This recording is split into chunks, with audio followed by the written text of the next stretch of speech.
मुझे ये न बद्धो बलि राजा कलावा दानवेंद्रो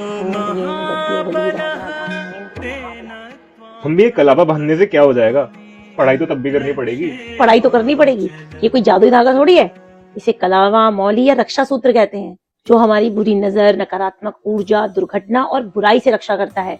इसका लाल रंग शक्ति और रक्षा का, और पीला रंग समृद्धि और शुभता का प्रतीक। कलावा बांधने के पीछे की परंपरा क्या है? वैदिक काल से ही किसी भी शुभ कार्य और यज्ञ के समय पर कलावा सूत्र बांधा जाता था। जैसे आज भी हम बांधते हैं, हमारे घरों में पूजा होती है, मंदिर जाते हैं तो पंडित जी कलावा बांधते हैं ना। जैसे आज मैंने तेरा कलावा बांधा, कभी पापा बांध देते हैं। तो इस रक्षा सूत्र के पीछे की कोई कहानी भी होगी? असुर वंश के राजा थे बलि, जो बहुत ही शक्तिशाली और दानी थे। उन्होंने अपनी पावर से तीनों लोगों पर विजय प्राप्त कर ली।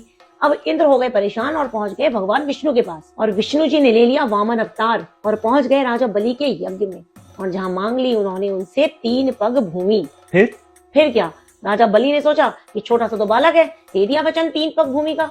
और जैसे ही वचन दिया, विष्णु जी ने अपना आकार बड़ा कर लिया और पहले ही पग में नाप दिया पृथ्वी और पाताल लोक, और दूसरे पग में स्वर्ग लोक। अब तीसरे पग के लिए जगह ही नहीं बची। तब क्या हुआ? राजा बलि ने अपना सिर झुकाकर कहा, हे प्रभु, अपना पग मेरे सिर पर रख दीजिए। और उनके समर्पण से प्रसन्न होकर भगवान विष्णु ने उन्हें पाताल लोक का राजा बना दिया, और उनको ये रक्षा सूत्र बांधा और मंत्र बोला, जो मैंने तुम्हें कलावा बांधते समय बोला था। तो इस मंत्र का मतलब क्या है? जिस पवित्र सूत्र से महाबली राजा बलि बंधे थे, उसी रक्षा सूत्र से मैं तुम्हें बांधती हूँ। हे रक्षा सूत्र, तुम स्थिर रहो और रक्षा करते रहो। कलावा मेरे दाहिने हाथ में है, लेकिन आपने बाएं हाथ में बांधा हुआ है, ऐसा क्यों? हमारे शरीर में 2 नाड़ियां हैं, पिंगला और इड़ा।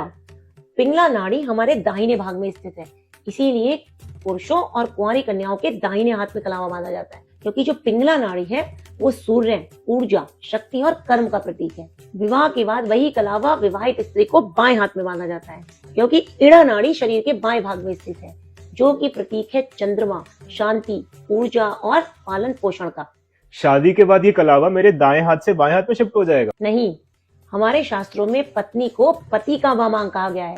जैसे अर्धनारीश्वर में माता पार्वती भगवान शिव के बाएं भाग में विराजमान है। मैंने इसे कई बार लपेटा है, ऐसा क्यों? कलावे को हम 3, 5 और 7 बारी लपेटते हैं। 3 का मतलब है ब्रह्मा विष्णु महेश, हमारे त्रिदेव। 5 का मतलब पंच तत्व, और 7 का मतलब सप्तऋषि, सप्तलोक, सप्त स्वर और 7 फेरे। अच्छा, तो एक कलावा बांधने का कोई साइंटिफिक रीजन भी है? बिल्कुल है। हमारे शरीर में कई नाड़ियां और एक्यूप्रेशर पॉइंट्स होते हैं, और जब हम कलावा बांधते हैं तो उसके प्रेशर से उन पे दबाव पड़ता है, जिससे कि हमारा ब्लड प्रेशर, हार्ट रेट और शरीर की ऊर्जा संतुलित रहती है।